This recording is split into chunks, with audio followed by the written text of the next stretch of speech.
When I think about the Star Wars media I've consumed, a large portion of that is behind the scenes material, the DVD extras and how it's made content that highlights how the technique used by the magicians that make Star Wars is, to quote J.J. Abrams, just as good as the illusion. That BTS material made us all believe we could make Star Wars ourselves, and our guest today makes Star Wars regularly come to life, whether it's building a new fully functioning droid or suiting up in the armor of the galaxy's beloved characters. I love getting to see this guy make the galaxy we all love a whole lot less far, far away. As a kind and generous member of the Star Wars community, we are pleased to welcome Hunter, aka J Guy Hunter, to the show. Thank you for being here, dude. Yeah, thanks for having me, guys. I'm super pumped.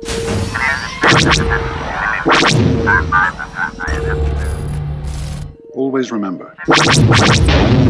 It's been a long time coming to get you on here. I know you not only as the guy who is basically in all of the coolest armor on the internet. I have told you a million times the specific OC Mando suit that you have is one of the coolest Mando costumes I have ever seen. Yeah, dude, whether it's Rex or a random Hawaiian shirt Bosk Trandoshan, it's all a lot of fun. We're super stoked to have you here today, dude. Thanks for being with us. Yeah, thanks for all the kind words, man. Speaking of armor, and I just have to say this up front, I was waiting for us to start this. I got Will to pester you a while back about one of my favorite pieces of your collection, because I'm also really into like just the costume design. And you have the coolest in-universe Star Wars jacket, like of all time. It's like the gray and orange one. Yep. And I see it and I'm like, bro, I need one so bad. I need one that looks just like it's so cool. And whenever you go to Galaxy's Edge or you've got like the Trandoshan, I'm like, bro, oh, it looks so sick, dude. Yeah, I love that jacket, and I guess I'll plug my friend Emma here. You can find her on Instagram. She's got her own website too, but she does this in-universe Star Wars clothing. So you've seen, I'm sure a lot of people have probably seen her ponchos and stuff out there. And then she's got some like kind of scoundrel shirts and some hats and other things that she's done. But every once in a great while, right here, yeah, yep. Every once in a great while, she will do custom jacket commissions. And I was lucky enough to get one from her, and I absolutely love it. I got it just in time for the second to last voyage of the Galactic Star Cruiser, so I rocked it on there. Yeah, it was a blast. It's an amazing piece. It's like a combination of all my favorite Star Wars clothing items. So It's got the double sleeve like Boba Fett. It's got some colorations from a couple different costumes and stuff that I like, and then one of my all-time favorite Star Wars jackets is the jacket that Juno Eclipse wears in the Force Unleashed. Yep. Yeah, so it's got those like there's the really, well, it's not really common, but the more common box pleats that you see in Star Wars. But Juno's jacket almost has them like inflated.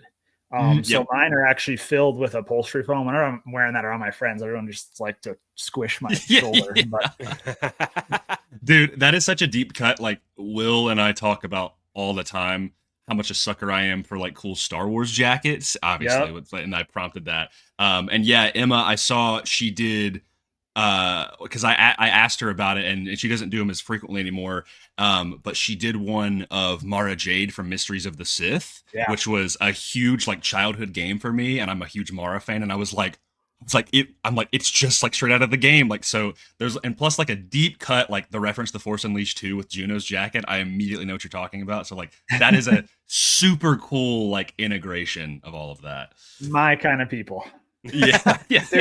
Honestly, it's very hard for us not to get through probably the first 5 minutes of any recording that Grayson and I do without bringing up something Force Unleashed related or Sam Witwer related. So it's extremely hard. So it'll come up. So thank you for you doing it instead of both of us, because I've been telling pleasure, dude. I've been telling Grayson that I'm gonna start like a in recording studio button that we just have to hit, just like the Sam Witwer button anytime something Sam Witwer related comes up, because it comes up multiple times. We have a question that was posed by our most recent guest, the guest we just recorded with, Ashton Sherritt, the musical genius himself, who posed a question.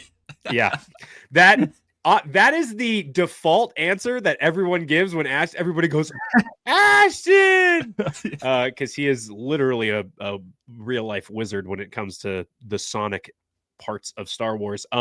Grayson, do you want to ask the question from Ashton to Hunter? Oh, it would be my absolute pleasure. Let's go. It's short and sweet, really. Hunter, if you could be any character in the Star Wars galaxy, who would you be? Oh man, I mean, it's a tough question, and like as much as I love these really heroic characters that are out and doing stuff, yeah, kind of just want to be a normal dude because everybody gets into so much trouble. If I could be an owner of a droid shop on Naboo or somewhere peaceful, dude, that'd be great. I love that.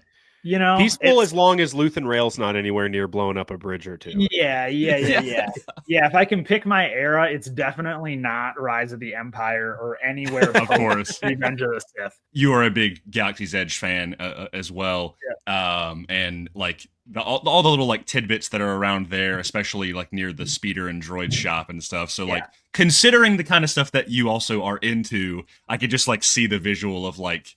I'm like a droid shop or whatever. Because I've always been like, man, if I was gonna be in Star Wars and I was gonna just be a dude, like I'd like own like a cantina or something. But then again, that also has some like caveats to it because it's like people in cantinas are like killing each other a lot. Okay.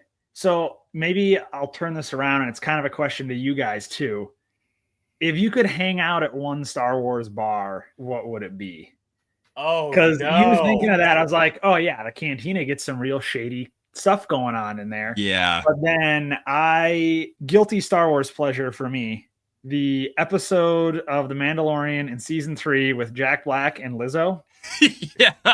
I absolutely love that episode, mostly because of the droid bar. It's like a security blanket for me. Right. Yeah.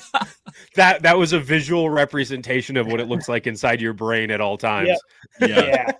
No, it's great. And like, it's a very cool episode behind the scenes wise too, with how they pulled together all those droids and stuff from like the Pinewood archives and over here, as well as other stuff, and then pulling in fan droids, and it's a super cool thing. It feels like a live action episode of the Clone Wars, basically. Yeah.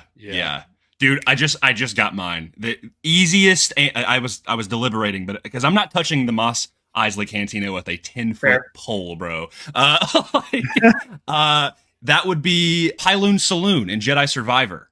With it's got I believe it's Monk is the droid, which is one of my all-time favorite bartender droids. He's got like the transatlantic accent, you know. I'm like, dude, this is awesome. You get the music, you get new people in the cantina.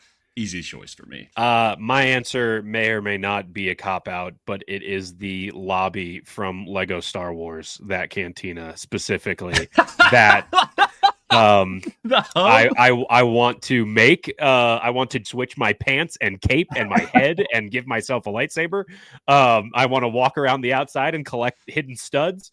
That is the in universe. I'd probably say the main cantina that they go to in the Bad Batch. That's kind of their base for a little bit. That was a little bit more Blade Runner-y, which I enjoyed, rather than the classic like sand duney of regular Star Wars cantinas.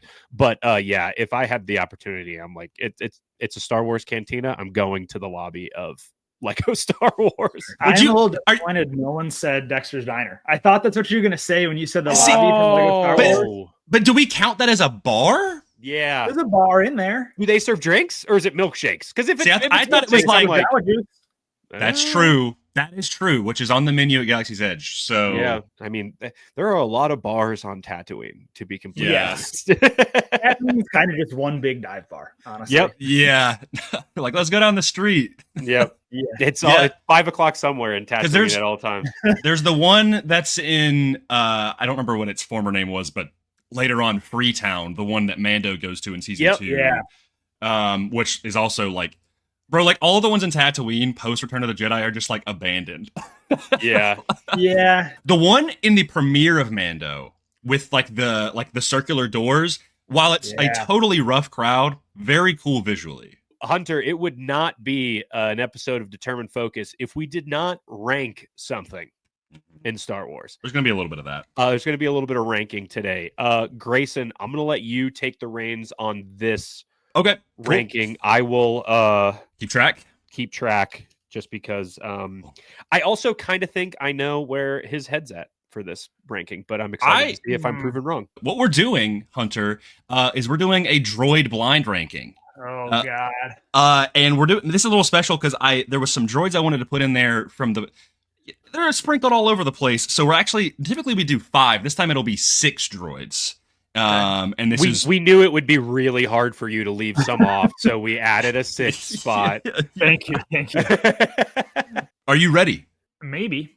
Okay. Can't wait to see how unhappy you make me with myself. Well, let's get it started. We're starting off with a heavy hitter, BB-8. There's going to be a lot of pauses here, I think. The way I'm going to explain my thought process here, a little bit, like the criteria I'm going to go through and like what I'm going to consider for each of these. Like you have just their general character vibe, right? Their personality. Like you have droids that have like a big personality. Like you think about K2SO, he has a big personality, you know? And then you think about like a random battle droid, like sure they say Roger, but there's not like much depth to that personality. So like that's a big part. The behind the scenes portion of it is a big part for me too. But also their ability to convey emotion through non-human features is important. And BB-8, like the little head tilts and stuff. So BB-8's emotion is like R2 on steroids because you have all the same, but then you also get head tilt, so kind of cocking the head side to side like a puppy or something. I feel like BB-8's got to be I'm gonna say maybe I'll regret this for every single one of these, but I'm gonna put BB-8 middle of the pack at number 3. Okay, that's a great explanation. Like you're right, because BB-8 does convey a ton of emotion, and there's a couple on here that you're gonna be in so much pain, dude. Next up, one you already mentioned, K2SO. Oh man. See, I mean, this is so much fun for us, dude. I'm like, people do this. I'm worried that something else is another droid. I'm gonna be like, oh, I like him more than K2, And now this kind of makes me wish I'm like reserving 1 and 2 because I feel like there's gonna be some really heavy hitters that I really like. So I'm reserving 1 and 2 for those, and now K2 makes me wish that I put BB-8 at 4 and K2 at 3 because I think me personally, I like K2 a little bit more than BB-8. I love BB-8, but at the same time, his place in the story kind of makes him feel like a wannabe R2-D2. Maybe that's a hot take, and like I said, I still love BB-8, but at the same time, like he serves the same purpose as R2-D2. He's kind of R2-D2 2.0. Yeah. Whereas some of the other droids like K2 or B2, they're a little bit more of a unique spin. No pun intended with BB-8 being a ball. Yeah. Okay, so where's K2 going? Number 4. Number 4? Okay. 4. Next is SM33. Man, he's really close to K2 for me. He's got a very unique personality and vibe about him. So again, like you're making me put them all in the same spot, but they can't go in the same spot in the ranking. So I guess SM33 would have to be number 5 then. Wow. Okay.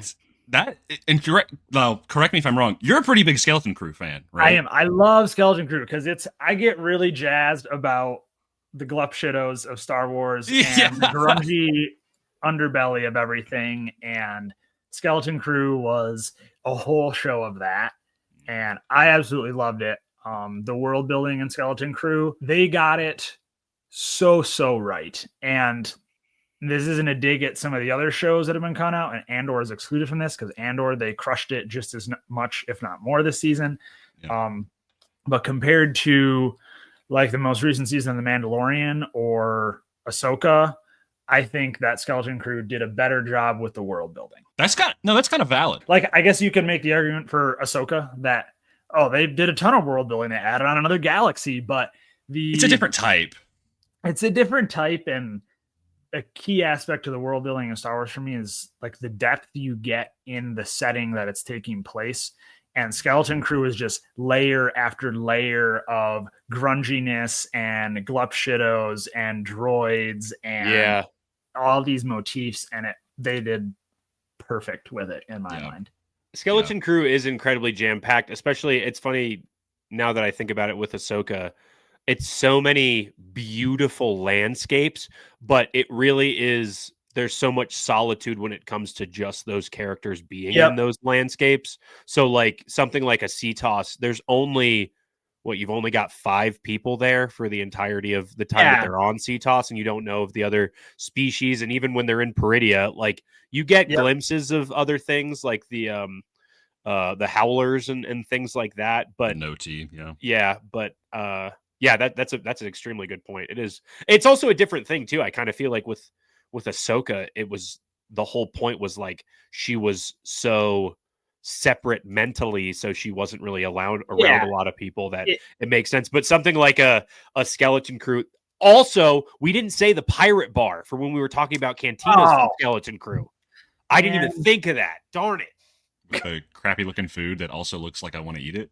Yeah, I'd eat it for sure. Bowls of Jello schlop. No, I mean Port Borgo in its entirety is like, it's so jam filled. I mean, like the connections to like, well, this is not even Port Borgo, but like Neil watching this the like little ballet dance from the holiday special, or the Teeks from the Ewoks.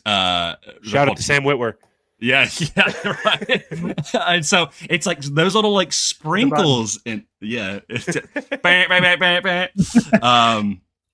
Skeleton Crew is loaded with just so much richness in its. I don't know, like the word I'm thinking of is like it's so flavorful and how much it expands Star Wars, you know? Yeah, I think it's a different in production style too. You know, every Star Wars show or movie has its own production flavor, and Skeleton Crew got that flavor perfectly right for me. Yeah. Well, we have currently 3 droids left. Will, am I correct in saying that it is? Can you keep us updated currently? You've got 3. So at the number 3 spot, BB-8. At the number 4 spot is K2SO, and at the number 5 spot is SM-33. Okay. Next one, you know him, you love him. It's R2-D2. I feel like R2 has to go at number 1. This is going to be the easiest one.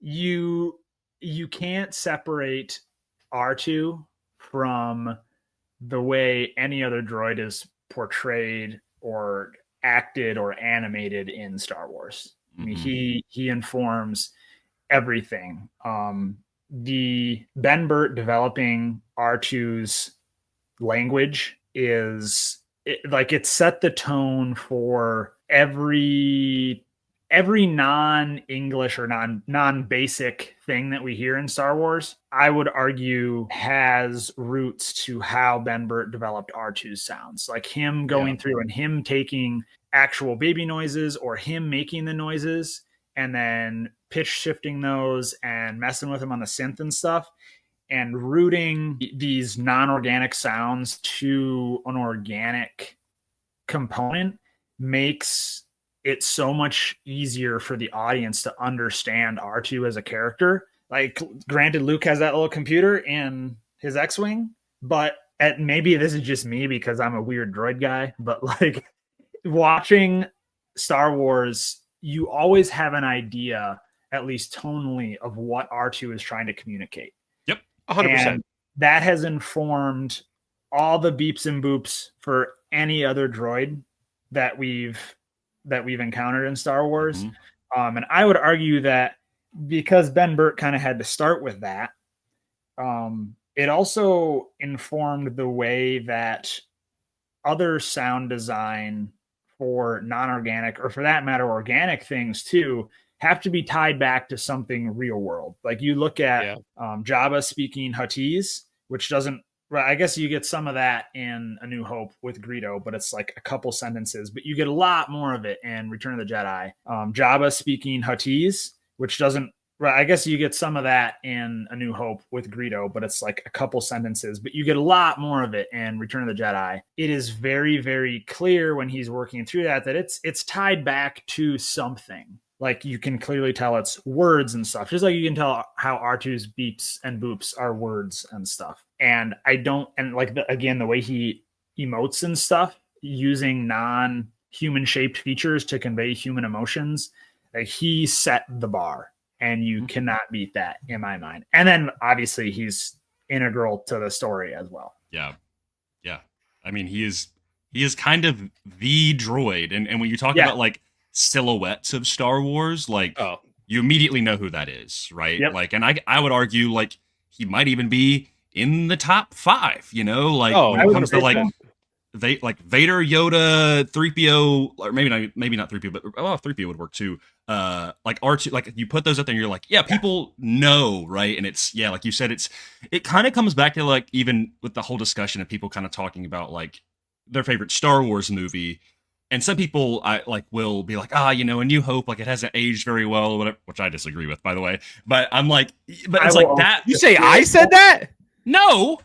Oh, I thought you said Will say that. No, I said Will, and it was like Will say that. I was like, Will, don't say that. No, Will love New Hope. Gotta start some beef. People say that, and it's like, but you go and watch that movie, and I'm like, it informs literally everything else in Star Wars. Yeah. Like it does not, nothing else exists without it. There is so much that singular movie did. And yeah, you talk about Ben Burr and all of the contributions. Like, I mean, I'm a big lightsaber guy. Like I am such a lightsaber sound effect guy. Like that is my thing. And like, just, I eat up every little bit of that. But R2 is like, I mean, is such a pillar of that magic, and again, informs all of the other droids that come later on. I mean, like you said, BB-8 being kind of like a R2 2.0 of like, yeah, BB-8 has a lot of his own like characteristics and things that make, you know, his silhouette pretty iconic, but like so much of that is also paying homage to R2, right? Right. Yeah. All right, dude. Next one, that would be Professor Huyang. I'm gonna put Huyang in 6.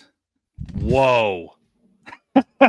I knew that would get a reaction from both of you guys. A devastating blow to the Determined Focus podcast. Oh, no. Oh, my gosh. I love Huyang. It's okay.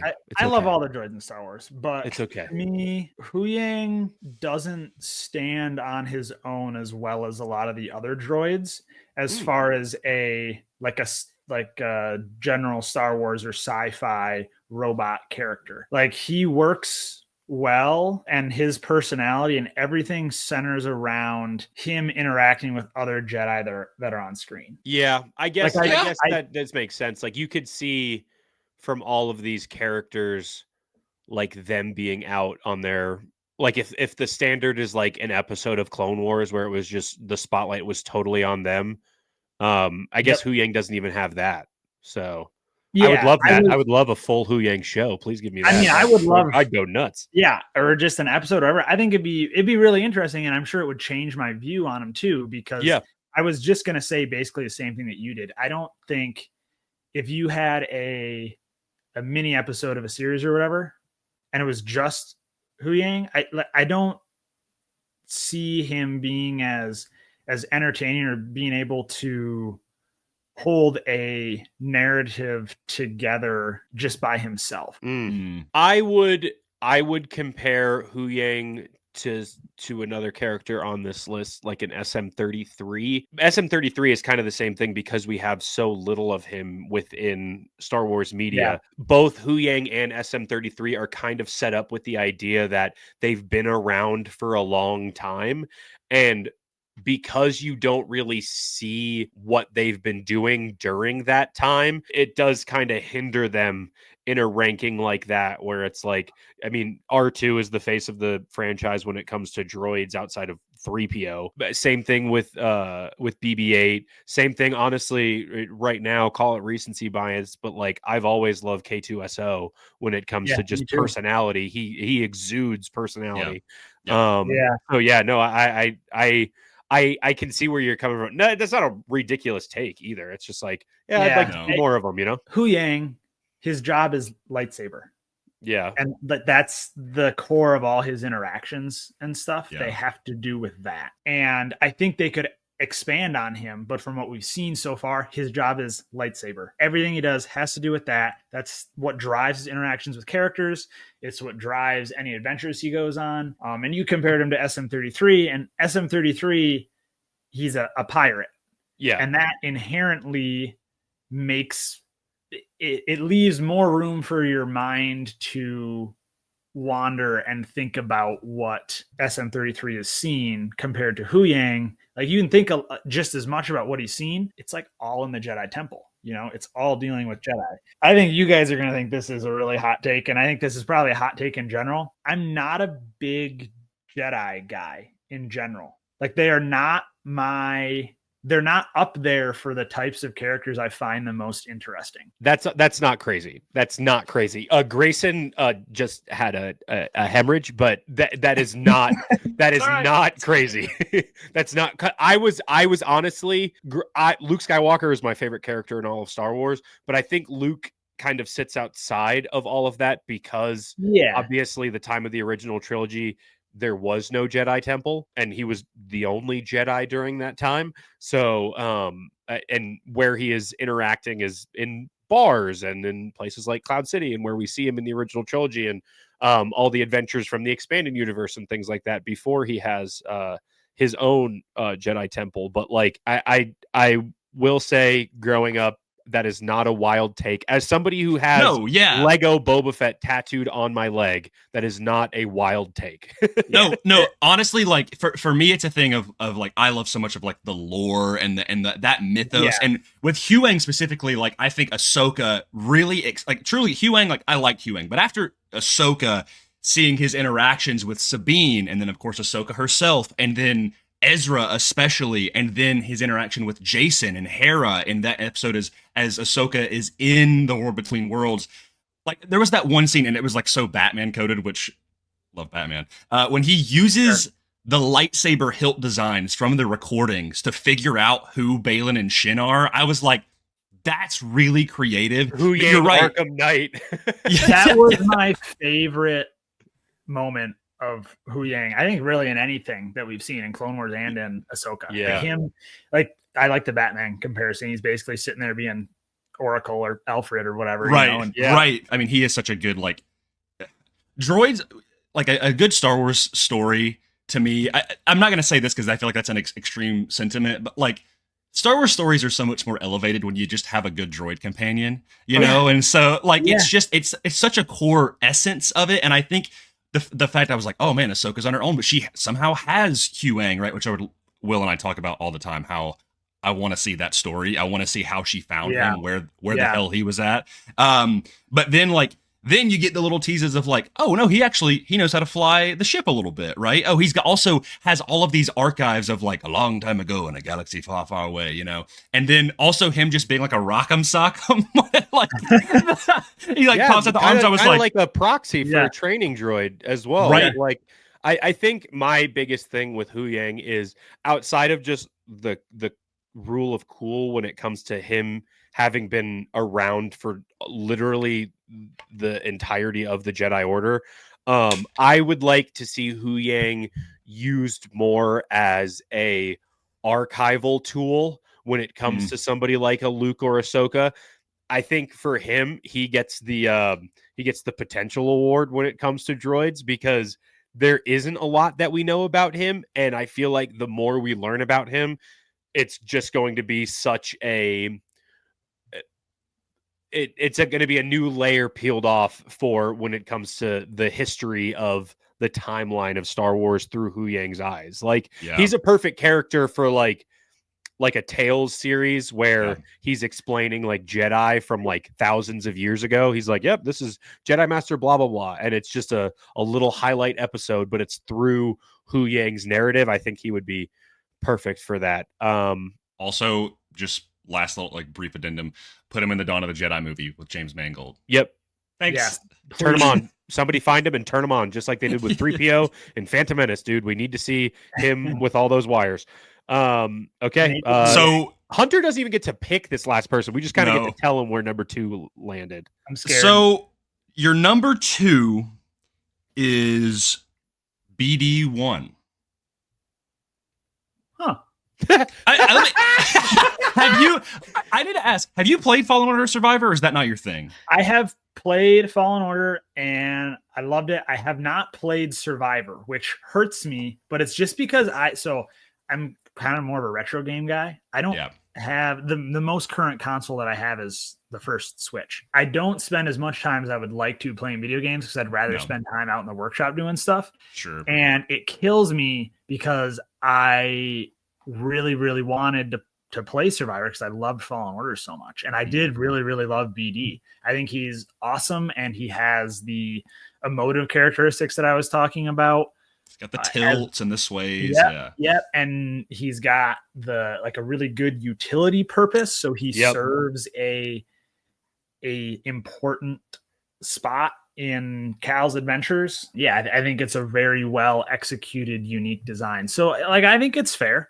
Maybe I'd bump him down like 1 or 2. No, I think I'd probably put K2 above BD, but then that still leaves BB8 in the weird middle spot. So I think that the middle of the pack for me would probably shift around if I could rank that myself. But the only droid that wasn't on this list that I regret not putting on here, but for you might be a spot above 1 is Rex from Star Tours, as well as around the Disney parks. Yeah, he would be up there for sure. I think, that's always an interesting one because other people have asked me, oh, what's your favorite droid in Star Wars or whatever? He's always one that comes to my mind at first, but I inevitably go back to R2. And I think it's mostly because we don't have narratives really with DJ Rex or RX-24, which I guess the same droid. But we don't really have those narratives outside of him being a really bad pilot. Right. Yeah. I think if we got some stories with him, overall score would bump up for him.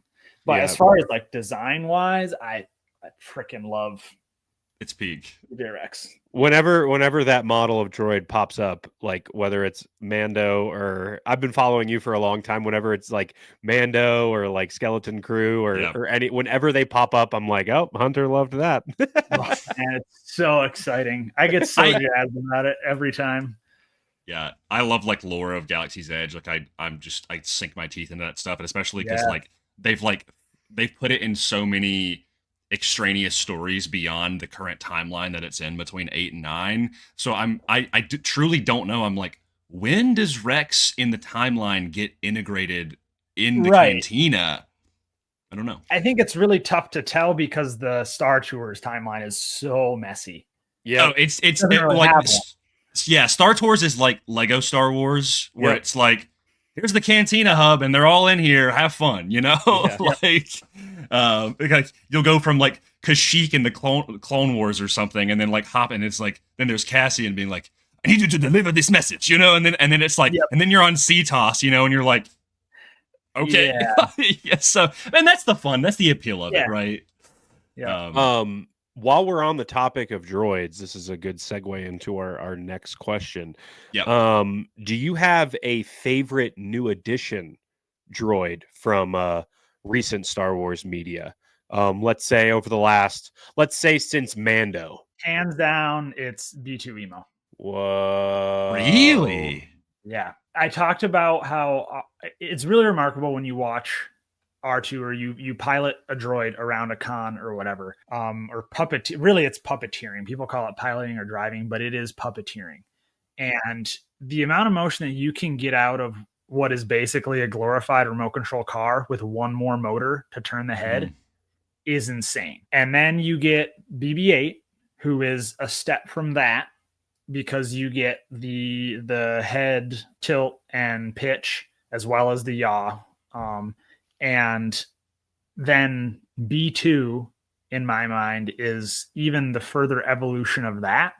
But I think they knocked it out of the park even more than they did for BB-8, because they managed to take the informed emotional design and keep all of that emotability and put it into a new package.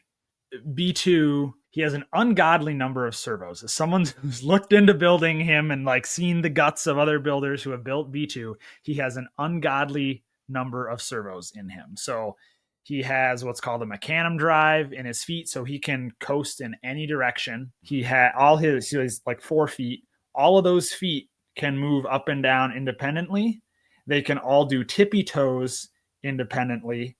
His body, all those segments can extend up and down. It works kind of like a human spine, because then all those body sections as well, they can like tilt to kind of get him to look side to side, which is really all concentrated in the top like segment and a half.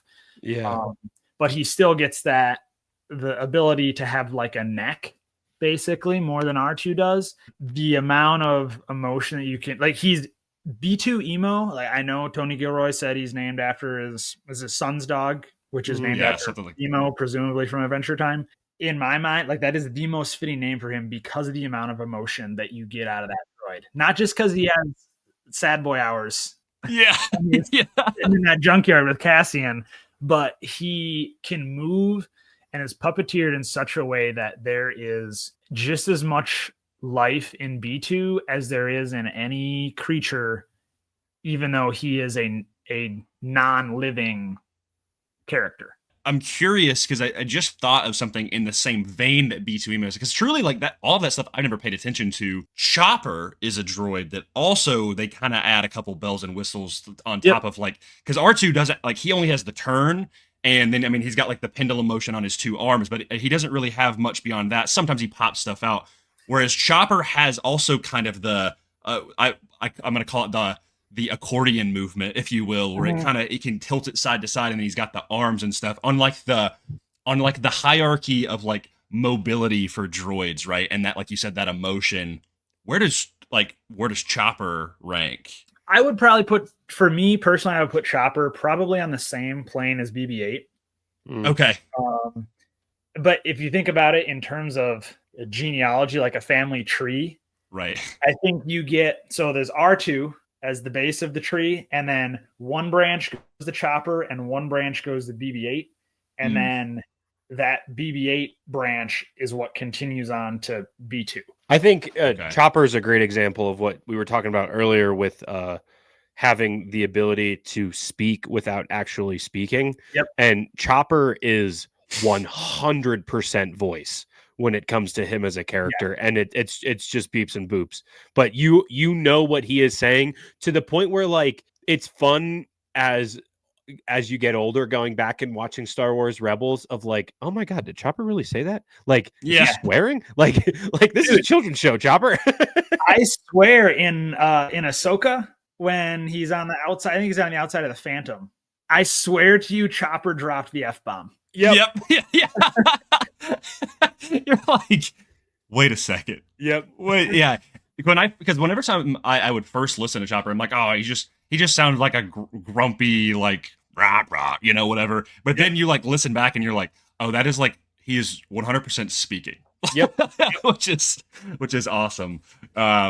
If anybody's going to have the only F-bomb in Star Wars, I'm sorry, it won't be an Andor, but it might be an F-boop from Chopper. Yeah, F-boop. Give us the F-boop.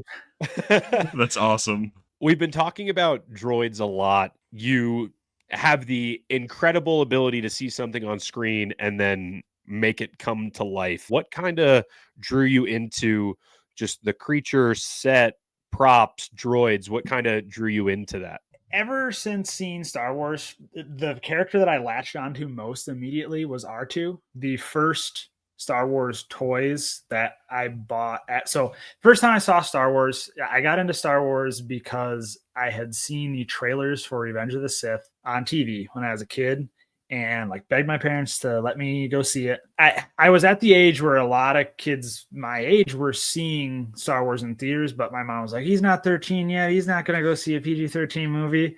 Dude, welcome to the club, bro. I wasn't allowed to either. It's my biggest regret in life. Dude, up until this past year, I was like, finally, I can see it in theaters. No, dude, that is why I cried when I watched like the opening Lucasfilm when I went and saw Revenge of the Sith in theaters last month, still last month for another couple days. Yeah. That got me super emotional. But so the first time I saw Star Wars is after Revenge of the Sith was out on DVD. I guess my dad like convinced my mom. I was like, hey, he can watch this. Yeah. And we were on a family vacation, just kind of like a relaxing family weekend. It was just me and my parents because I'm an only child. And my dad surprised me. He had the box set of the original trilogy DVDs. Remember the one in like the bronzy cover? It's right there on the shelf over here. Yeah. And so we had that, and then there was still when the Revenge of the Sith toy line was out, and it was the Yoda from that line with the molded robe and the just plain white Phase 2 Clone Trooper grunt. We went to a Kmart to get some groceries and stuff. Rest in peace, that bro. Weekend. Yeah. Shout out to the early 2000s, dude. Yeah. And I got a R2-D2 palm talker. I don't know if you guys had those, where like it's got the two little electrical contacts in the bottom, and then it makes noise. Yeah, so I got an R2-D2 one of those. Had I known we were going to talk about this, I would have got it because it is beat to hell. The paint's worn off and everything, but it still works. Yeah. And then it was like, remember when they had the Jedi Interceptor starfighters for like every Jedi under the sun, and they did a Darth Vader one? Yep. Dude, that is like my grail, bro. I want that one so bad. Yeah, it's sick. And they had in the single release line, that was when the 2006 Saga collection, like the black, not the black like vintage collection, but it still had the same kind of trim on it. When that one was coming out, they had a I think they call them R4D5. And it was the astromech to match that. Yeah. Starfighter. And those were the two toys that I chose when we went to Kmart the day after I first saw Star Wars. When you were a kid, did you have the sharper image R2 that like moved around and stuff? Yeah, I bet you did. Yep. Yeah. Why do you say it like that? You're like, yeah. Because I'm like, if there's anybody who like, if I could pinpoint, like if I was excavating bones of somebody's past, I'd be like, in the sands of Hunter's past, that is burned into the ground to be able to excavate, dude. There's no way.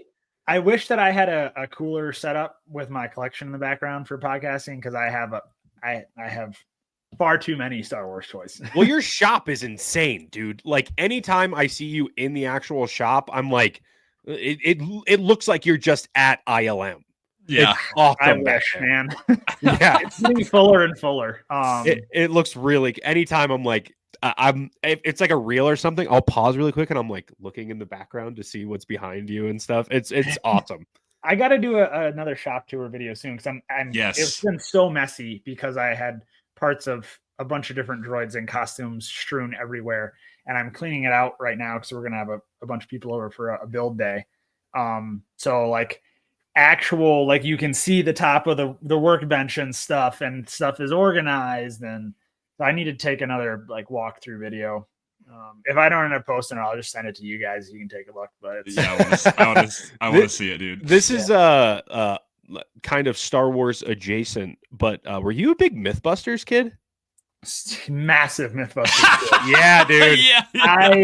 So my day job now, I am an automation engineer. So I design and quote assembly lines. Like if you've seen the show How It's Made, like I have to think up those types of systems.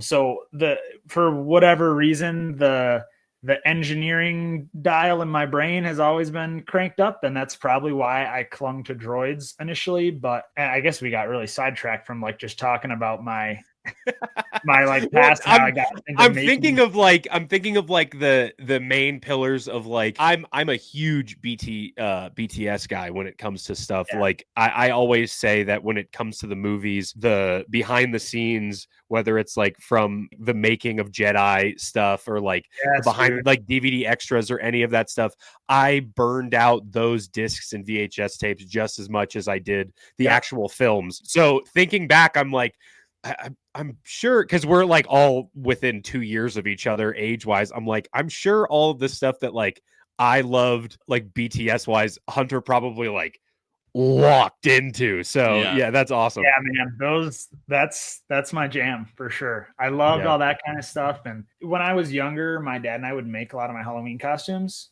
Cool. So that's kind of where the making costumes aspect of it came in. Like I have a picture of, I think I was in like 4th grade. My dad made, I say we made him together, but it was my dad doing a lot of the work. This R2D2 costume with like a trash can lid for the head and stuff. Nice. Sick. Yeah, so like that's where the costume aspect of things came in. And then Clone Wars hit me really hard. And like I grew up with Clone Wars. Got really attached to like the clones as characters, especially Rex, which should not be a surprise at all to anyone who has seen anything I do online. There's pictures of me in like duct tape clone trooper armor, like Captain Rex costume with one of those Hasbro voice changer helmets and stuff, running around when I was a kid. And it just kind of started like and I really loved action figures and stuff.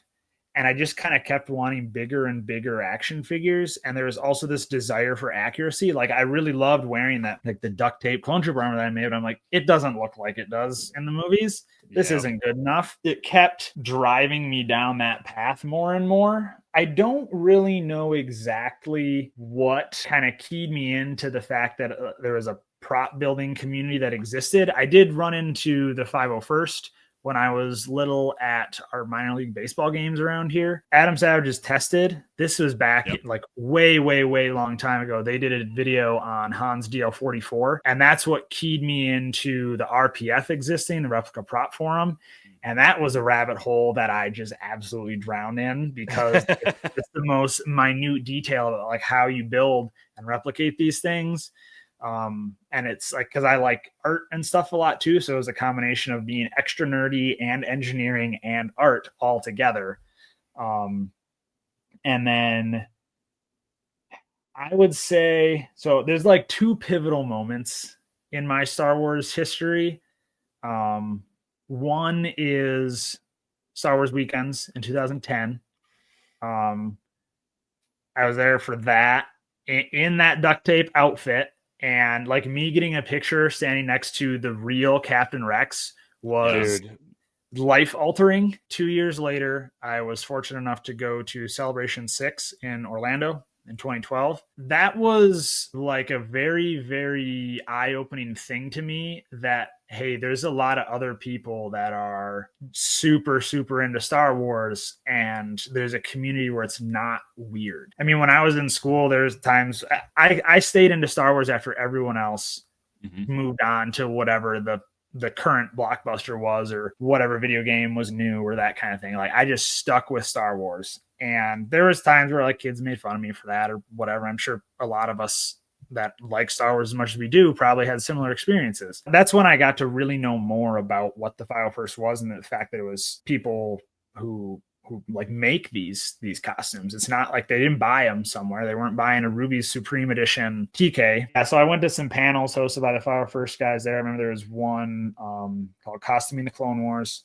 and it was run by a lot of people on that panel are now people that like I'm friends with in this community of builders. They kind of walk through that process. And afterwards, there's one of the guys there, which I don't think he's involved as a Legion anymore, but he let me put on his at that point, super freaking sweaty Captain Rex helmet that he'd been wearing for that whole panel because he was like up there as a model.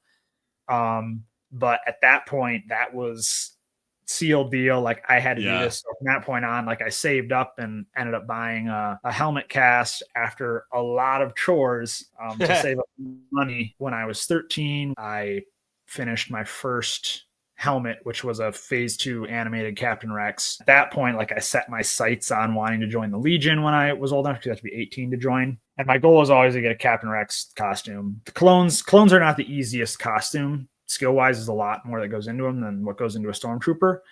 Not that you shouldn't start with one if you have the means and are passionate about it. But I was a high school student by the time that I could join the Legion. And at that point, a Novos had just come out, and they had a full Stormtrooper kit for $350 if you got in on tier 1. I pre-ordered that, I think, on the floor. It would have been Celebration 7 in 2015, I want to say. Yeah, so my first costume that I joined the Legion with was that Stormtrooper, and then next one I started was Captain Rex, but then I got really sidetracked by Boba Fett and built a Boba Fett, and then finished Captain Rex. The droid stuff, there's pictures of me at Celebration in 2012 in the droid room, just like my mind blown. And that had always been something in the back of my mind too, that I love one, but it always seemed like too far above my head. But as I got older, I started to get more into like the engineering side of things and build my skills with actually building stuff. It seemed to become more attainable skill wise. So my promise to myself was that when I graduated college and got a job and started getting a real adult paycheck, the first thing that my extra money was going to be going towards was a droid. So that's when I started S2, or Stu as I call him, the blue and yellow one. And then it's just snowballed from there, and I can't stop. So you asked if I was a big Mythbusters kid. I was also a big Mythbusters kid, and Grant Imahara from Mythbusters. I love Adam. Adam is fantastic. I still love his stuff, and I watch tested stuff all the time. For whatever reason, Grant was the one that like I connected with most, I guess. Yeah. Which, like, his passing is super, super tragic. Right. But like he was someone when I was a kid who was like an inspiration to me, that you can do fun stuff with very technical things, because a lot of people don't necessarily they don't think there's much overlap in that Venn diagram between really technical stuff and really fun stuff. But I would argue that there might really just be one circle. Yeah. And that's how I ended up in engineering. Learning that mindset was like a thing, that it was an option, was kind of also what drove me down the making stuff side of things. Star Wars fans, I think we are very lucky for there to be so many, even from a storytelling perspective, there's so many subgenres, but there's so many sub fandoms that are part of Star Wars, whether it is collecting or gaming or the books and the comics, or trooping, or building droids and creatures like what you're doing. There's just so many different ways. So to see someone like you and a big community like that embrace that is such a cool and enlightening thing. It's really important. In my mind, there's the Star Wars is for everybody slogan, which is fantastic, and I wholeheartedly support that. But I think connected to that is Star Wars has a place for everybody too, and that's kind of why I post what I post on social media too. Another thing that I didn't mention, why I sort of started to realize that, you can just build these awesome costumes and stuff in your garage. People who are just posting it on Instagram. I don't know if you guys remember Rexing Around. Yes. So, yeah, we talk about him pretty frequently. Yeah. So, and now Michael and I are friends and stuff. And but back when I was younger, he was one of those people who was a big inspiration. And a lot of those guys, they're awesome community members. I mean, you look at some of the Dad Batch guys, John and Brian. They were also guys that really inspired me to know that you could just do this as a hobby.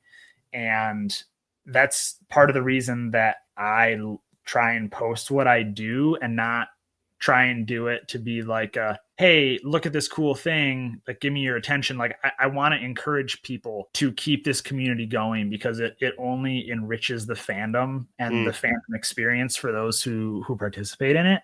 And it's I feel like it's my duty to pay it forward in the same way that the people in the community who came before me did. And even down to the last thing I'll say about that is even down to how important it is, the fact that something the Mandalorian, Dave Filoni can be hey, I know some people, we need some more stormtroopers, bring them on, that, just have that on standby. Insane. Yeah, even as someone who hasn't been in an actual Star Wars production like that, like it is very fulfilling as a fan to be like, hey, they see us and acknowledge us as fans as an important part of what Star Wars is. Somebody hit the Sam Witwer button. Sam Witwer said in an interview, I think like 2 or 3 years ago, when he was speaking about Star Wars, he referred to it as right now, or at the time of that interview, but especially within the next decade, that Star Wars is basically its own genre at this point, with how dense it is, with so many different avenues of storytelling. And when you take one of those avenues and you dissect it into how many different little niches are a part of just making that one story, it truly is a magic trick. So for you to look, we are the exact same way, where we wholeheartedly agree that Star Wars is for everyone, and like you said so astutely, has a place for everyone. So for you to specifically showing off, like the way I see it in my head is like, if it's a career fair, like you would be at the like trooping, like droid building, like engineering table where you're set up and you're like, yep, do you want to do this? You can do this.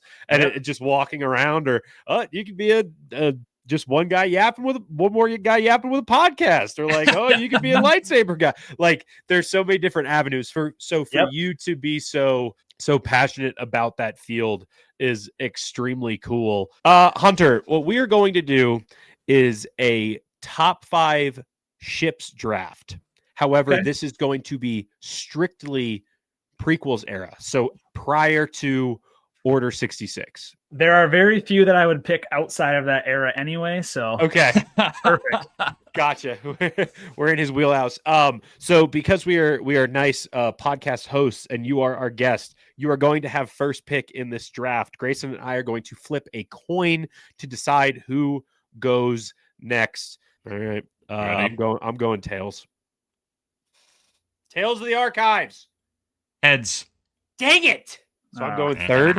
Hunter, well, it's you. Do you need a second, or are you able to? You're in the easiest spot here with number 1. I have one. And I'm kind of saying this first because of something you just said about if you could go to the toy store and like pick this up off a shelf. Okay. I am going to go with the LAAT Republic. Dang it! Specifically with the one with the mouth, huh? Yep, with the Tartakovsky Tiger Shark nose art. I was trying so hard not to bring up Dendy's as an example for that.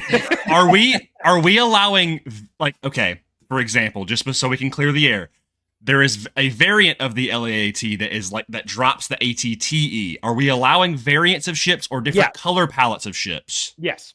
So we can get hyper specific on these. Okay, gotcha. So yep. Okay, then that kind of helps me out a little bit. Yep. So I just picked the Tiger Shark gunship. Yep. Could someone else pick like the Lucky Leku or the Crumb Bomber nose art one? Are we getting 100%? 100%. Okay. Okay. So it's not fully off the table. If you want a full 5 of just gunships with different design art on it, be my guest.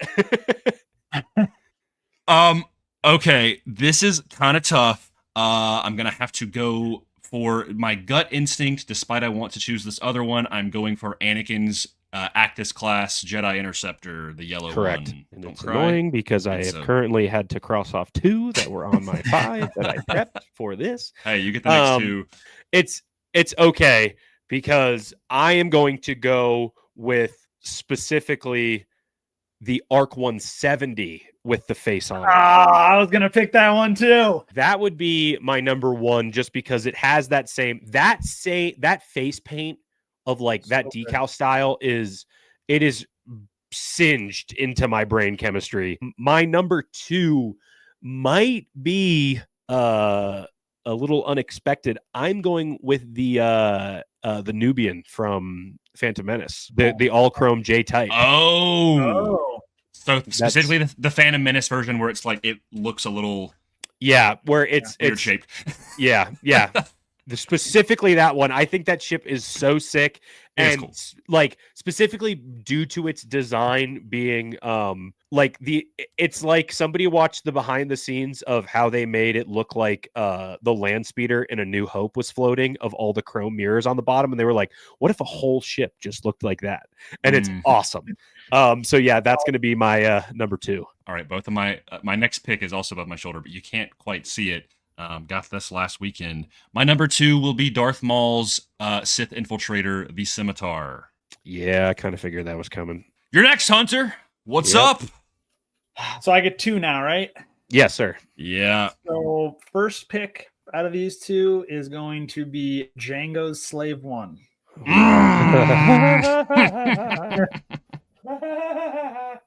Dang it! Talk about vehicle silhouettes. Man, what's the other one gonna be? Man, like I have some on my list, but I'm trying to decide what's the best one to pick next so no one else takes it. That's the name of the game. I'm gonna go for the big red Republic cruiser from the beginning of Phantom Menace. No, that was my next one, dude. So for some reason, the red one is just called a Republic cruiser on Wikipedia, which doesn't make any sense. But if you search Republic frigate, it comes up with the gray version of it. Yeah. And it is a consular class Republic cruiser. Okay, cool. Well, that takes that off the list, and I'm going to cry, but it's okay because I won't cry as much as Will. Man, oh man. Okay, well, I've got my 2 favorites, so I'm good. Well, see. There's one that I'm very surprised you have not said yet, Grayson. I think I know what you're thinking of, but I'm like, it's so... It did show up in this first, if this is what you're thinking of, and I'm going to count it. And if you don't let me count it, I'll be upset. The Mandalorian Comert class gauntlet. That's what I thought you were going to say. Bo-Katan's shipped. It's technically it's in the Clone Wars, and you see it more post Clone Wars, kind of. But I love that ship so much. Yeah, I have a technical one on my list as well. I'm up next. Proceed. Yep. So my first pick in these 2, just because I've got 2 back-to-back, correct? Right? Yes. Yeah. You'll be the very end of the list, but you got 3 and 4 right now. Soulless 1, Grievous's Starfighter. Ooh, that's a good one. I love the way that thing looks. I love the way that thing looks. I had the titanium diecast of that as a kid. Yeah, dude. I loved that thing. The Lego set for that ruled. And then I'm going to go with the Jedi T6 Starfighter. Because T6 does count. I just shuttle? love this T6 shuttle. I love that design. Whether or not it is actually Ahsoka's on this list, I don't care. I think the design itself is just extremely cool, and that will be my number 4. I'm really leaning towards a pretty iconic one here, and I don't know. I feel like I'm missing something though. There is one that I think is absolutely insane that has not been said yet. It is not my favorite, but I think in terms of iconography, I'm surprised it has not been said yet. So, okay, I don't know if I'm going to say this one, but I do need to ask the legality of this one, because technically it is prequel era. However, it first appeared in the original trilogy, but timeline-wise, it's prequel, and that is the CR-90 Corellian Corvette that is used by the Alderaanians. I think it's fine with me, mainly Okay, because I definitely wasn't going to put it on my list. I was not going to say because it's so much more original trilogy. And I witnessed. Yeah. So I'm not saying it, but I just was curious if it counted. You totally see that sitting on the landing platform at the Senate building. In Revenge of the Sith. Yeah, I mean, even then when they're like, I think when they pick up Yoda or something. Yeah, they're in that. But didn't we say Order 66 was the cutoff? True. That's a good point. Yeah. And technically, you could say the YT 1300 because it shows up pre-Order 66. Yeah. And I think I just gotta go classic. I gotta go the Venator. Ooh. I was wondering when someone was going to pick a big fleet class ship. Yeah. I'm going Venator. Hunter, you get your 4th and your final pick. All right. One of them that I have to pick because I love it, even though it's not a super popular, is the V-Wing. I love the V-Wing, dude. I love the V-Wing. It's great. Such a good, sleek design. It's like you mashed up, and when the wings are open, it's like you mashed up a X-Wing, a Jedi Interceptor, and a TIE Fighter. Yeah. And they sound sick. Good. Oh man, what's my last one gonna be? One of them that keeps coming to my brain that's a real glup shitto of a ship. I don't know if I'm gonna say it yet. I might have to lock this one in, but just so you guys can also think about it if I don't pick it. The civilian transport freighter that Padme and Anakin take from Coruscant to Naboo. It's got the 3 engines with like the big. Oh yeah, that is sick. Because technically, you have the 3 engines with the Republic one as well. Right. Is that 4? Yep. Yeah, 3. Not 3. Yeah, which is why I don't know if I want to pick that. They were kind of similar in that way. Yeah. Yeah. The other one that comes to mind is, I'm trying to remember the actual number for it, so I'm going to look it up. And I'm kind of picking this because Will already picked the ARC 170, is the Z95 Headhunter. Will, don't you like hate the Headhunter, bro? No, I don't. I actually really like the Headhunter. Who are we talking to? Maybe it was Bobby who was like, doesn't like that. Yeah, the one. Also, I found out recently the one that shows up in Clone Wars is actually slightly different than the later Headhunters. Is it? Yeah, really. Like I looked at the design; they're slightly different. Nothing crazy. They're still both cool. But is that your 5th pick, the Headhunter? Man, I know I'm just like saying a bunch of stuff because I can't. No, this is actually going to be my pick. I'm going to go with the V19 Torrent because of all the Clone Wars nostalgia. The V19 is so ARC 170 coded. Yep. Yeah. All the same vibe. Same with the Headhunter too. They all kind of fall into the same corner of my brain. I feel like I can't not have an LAAT on the list. Dude, there's one that has not been said yet that we are going to get eaten alive for when this is posted. Well, Naboo Starfighter. Yeah. That's I wasn't gonna say it for top 5.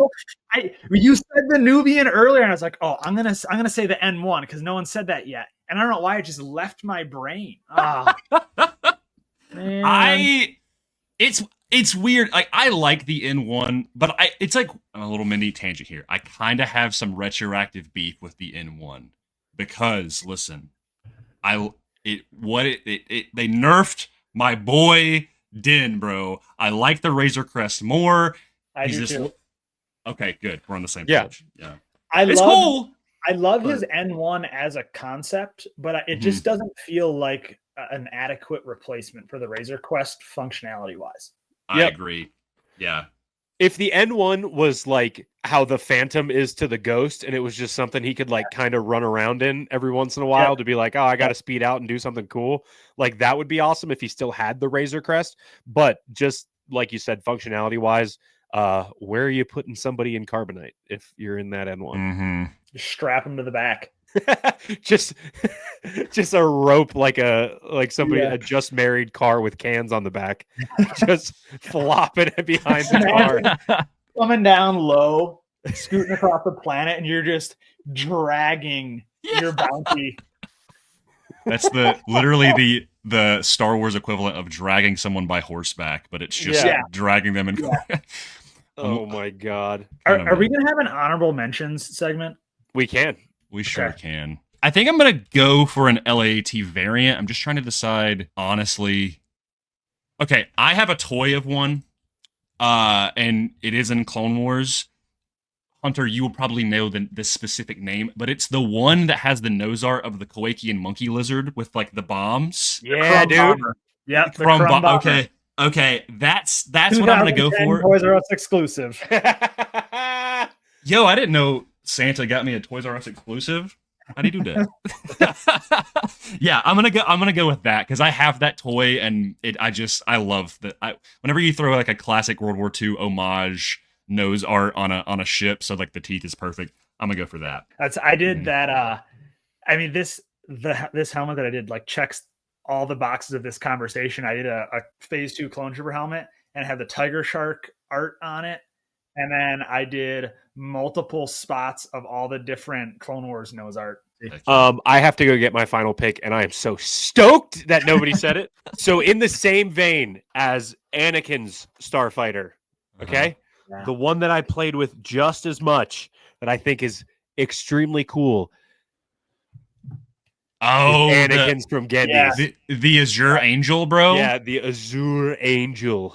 Classic, dude. This thing is so sick, dude. The giant like engines on the bottom, bro. Oh, crazy. Yeah. Like this thing is so boisterous for no reason, and that's why it's awesome. Like like Anakin sending this into the shop to be like, this is what I want it to look like is absurd. Anakin basically put truck nuts on his Delta. Yeah. That's awesome. Dude, apparently like the in lore is like he like went up to Plo Koon and he was like, bro, kit me out. I need something with a bit more oomph. But it's it's so cool because it feels so in line with like George and American Graffiti and like, the muscle car of like a Jedi starfighter. So great pick for the Azure Angel. Yeah. Okay, do we want to go through our fives then? Yeah, I wrote them all down in case people don't remember. But okay, number 1 is the Gendy specific Arc 170. The J-Type Nubian for number 2, the Solus 1 for number 3, the T6 Shuttle for number 4, and the Azure Angel, Anakin's variant, for my number 5. All right, so first one I had the Tiger Shark Republic gunship, classic Lardy, and then I had Django's Slave 1, and then the red Consular Cruiser from the Phantom Menace, the V-Wing, specifically the red and gray V-Wing, not the black one. And then a V-19 Torrent for my 5th. Hell yes. My number 1 was Anakin's Revenge of the Sith Jedi Starfighter. My number 2 was Darth Maul's Scimitar Sith Infiltrator. My 3 was Bo-Katan's Mandalorian Gauntlet Fighter. Or dropship, and then my 4th was the Venator Star Destroyer, and then my 5th is the LAAT gunship, the Crumb Bomber. Nice. Honestly, I think we did okay. I think we did okay. Yeah. I think you said people are going to tear us a new one because we didn't all have the N1 on here, but you know. What are you going to do? Just like how I get up in your guys' comments every time you post one of these. It's my favorite thing, dude. I can't wait to be on the receiving side of that. Yeah, it'll be fun. That's why I tried to pick something that wasn't extremely controversial, just something that people are like when we posted that Planet one, people are like, how are you not going to say Dagobah? Like, it's just like, all right, this is where you draw your line. This is your this is your hill to die on. What are the honorable mentions for everybody? So first one, and I didn't know if this would count because it's not like space worthy. I don't think. It would be Zam Wessel's speeder. Yeah, it's more of a speeder than a ship, which is part of the reason I didn't say it. But the one that was a really strong contender that I didn't say was Jaster's Legacy. Whoa. Is that a Jaster Mariel thing? Yes. So that, if you guys played the Star Wars Bounty Hunter video game. That's the one that he uses before he gets the Slave 1, right? Yep. Yeah.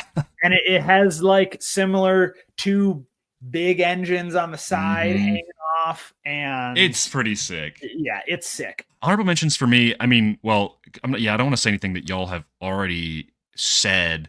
I do really like the gunships that drop off, like they're like the vehicle carriers. Those are really cool. Because I love how they're just like when they fly away, they're almost just kind of like naked. And then I really do like gunships naked. You heard it here first. Yeah, you can quote me on it. I really like the for like the Separatist ships. Grievous's flagship, the Invisible Hand, that style. Yeah. I love like the spire on the top. Plus, it's just like so iconic visually in Revenge of the Sith. The one that I thought you were going to say that I also love, just because you said the Gauntlet, was specifically Maul's. The Night Brother. The Night Brother. Yeah. Doesn't that first show up in Rebels, or am I crazy? No. Yeah, no, it first shows up in the Son of Dathomir comic. It never shows up in Clone Wars. Really? Pretty sure. And then it shows up in Rebels. And it will be in Shadow Lord. Mark my words. He does not use that at all with Death Watch? There is a point when they go to Jabba's palace in Tatooine when he's like making the the Shadow Collective. They fly in one, and like the Mandalorians drop out. I'm looking at appearances. Yes, it only appears in Son of Dathomir, which technically is pre-Order 66. It's in a comic, Yeah. and then Rebels, like 5 different episodes, but it does not show up in Clone Wars. That's weird. But it definitely will be in Shadow Lord. Sure. Like it's Woo! Can't wait for that. I would be, both Grayson and I would be absolutely ridiculous for not bringing this up. There are 3 people on this podcast right now, and only one of them has ever contributed anything to the canon of Star Wars. Hunter, you got to name an entire planet within Star Wars.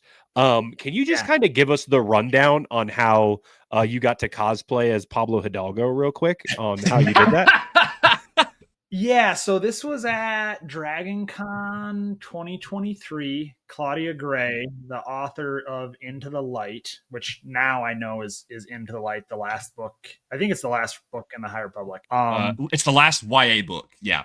Okay. Yeah. So she, every year at Dragon Con, the 501st Legion has a mixer event with a charity raffle. And so always a great cause. They change charities every year. I forget what it was that year. And Claudia Gray was there. Science celebrities will come by the mixer and stuff and hang out with us. And Claudia Gray was there.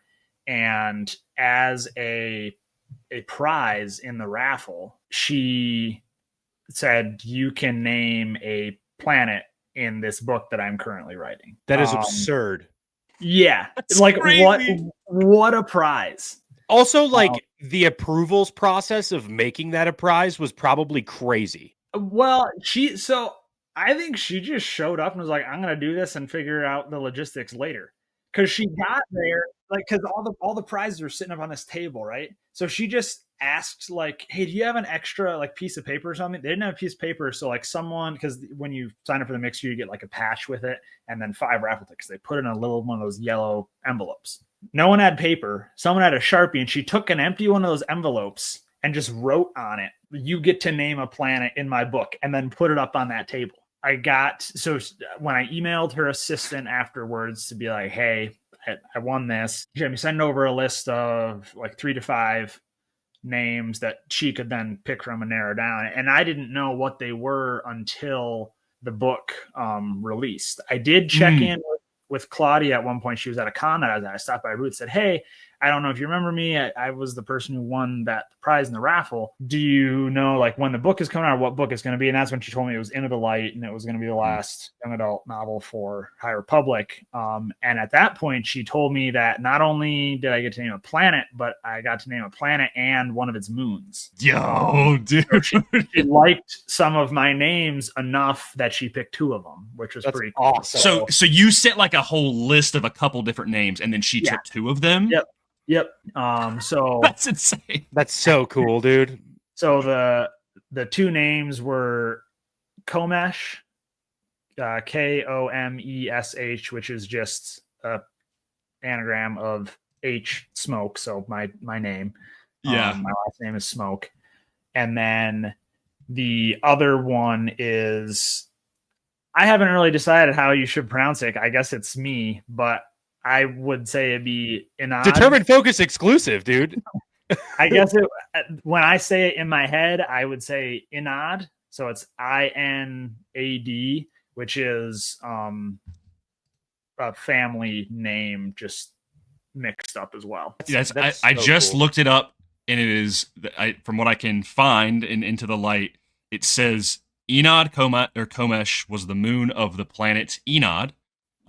So I guess it's like a hyphen thing for the moon. Yeah. By the High Republic era, it had become entirely industrialized. Class terrestrial, atmosphere breathable, socio-cultural groups, the Enadi. An entire species, dude. Yeah, you don't even think about that they're called the Enadi. It's a wild thing. I'm going to get this book, and I'm getting Claudia to sign it, and I'm getting you to sign it. Yeah, seriously. I got a hardcover of the book, and I need to have Claudia sign it because it's such a cool thing. She is one of the most currently like prolific and popular authors in Star Wars, because not only has she like contributed so much to the High Republic, she did Master and Apprentice. She did one of the most popular books like for new canon is Lost Stars. And then she did Bloodlines, which is like a Leia centered book when she finds like the Republic. So that is such a dude that blows my mind. That is so sick, dude. Yeah, it was a weird thing, and like it didn't really even set in when it happened. You know, I was just like, "Whoa, like what kind of repercussions or like weight does this carry? Like that's a lot of responsibility as a Star Wars fan, you know." Like there is always potential for something to get dug up, and was it on the star map that they just released?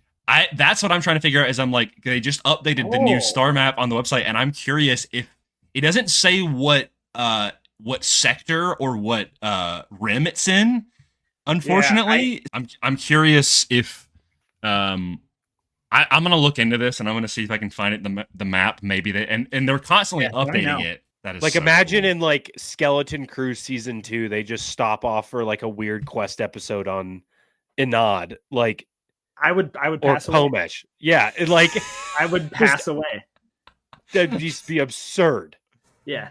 As someone who's like also a big fan of like the of the galaxy map and like astrogation, it's like I'm such a huge nerd for that type of stuff. I brought those RPG books out earlier, and this is also another button that we need to make if every time I mention this RPG.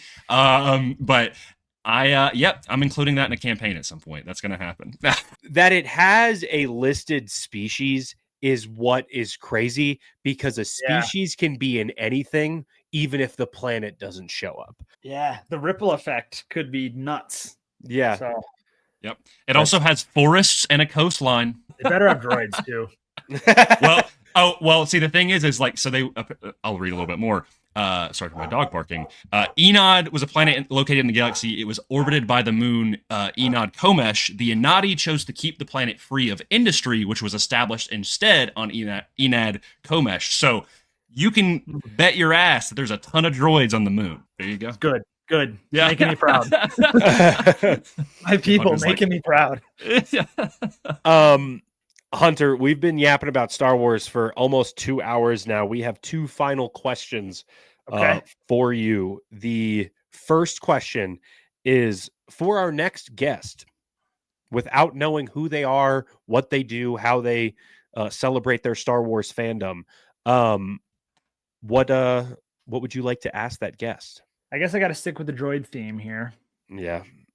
If you could take one droid with you as a companion on your adventures throughout the galaxy, who would it be? I love that. As a specificity for that, is that like a droid, like choosing an R2 or choosing a class of droid? I guess it could be either. You could specify, but like you have to specify. Say you want an astromech, you'd have to specify I want R2D2 or I want my own astromech as a little buddy. Gotcha. This is a staple because this is what this show is all about. And it's quite simple, and there is no right or wrong answer. It is your answer. Why do you love Star Wars? Oh man, we could be here for a while longer, but I'll try to make it quick. Will has sort of touched on this already during the podcast, and I think it comes back to what I was talking about earlier too. With Star Wars has a place for everyone. It inspires creativity.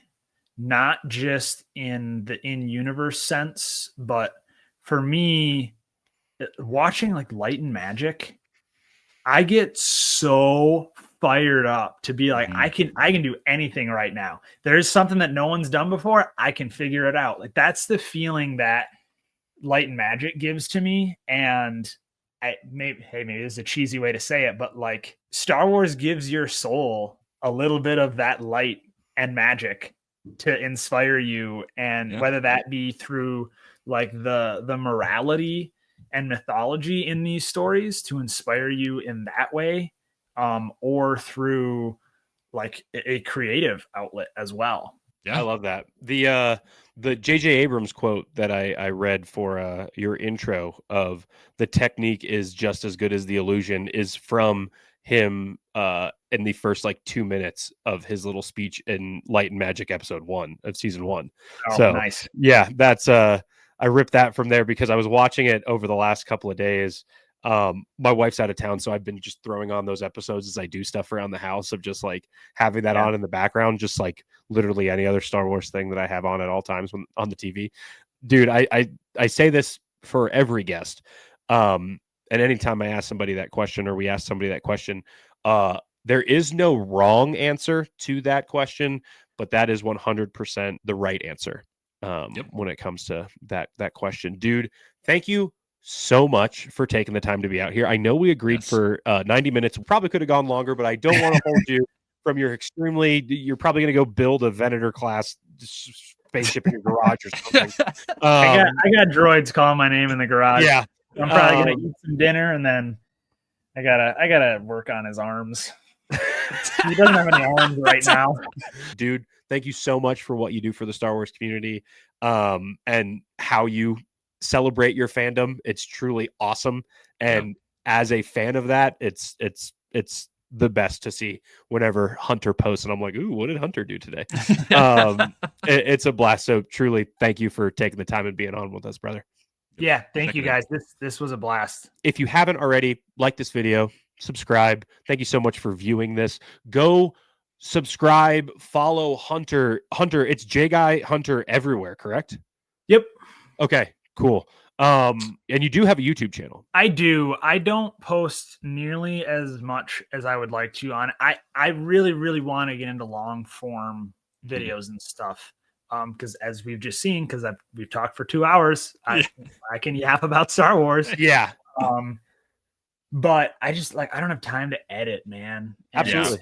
So eventually I would love to be able to post there more. So I do have a YouTube. Subscribe if you'd like. I post some of the same kind of short form stuff that I do on other platforms every now and then. But yeah, other than that, it's TikTok, Instagram, and Threads, all under J-Guy Hunter, as you see there on the screen. Thank you so much for taking the time. As always, may the Force be with you, and your focus determines your reality.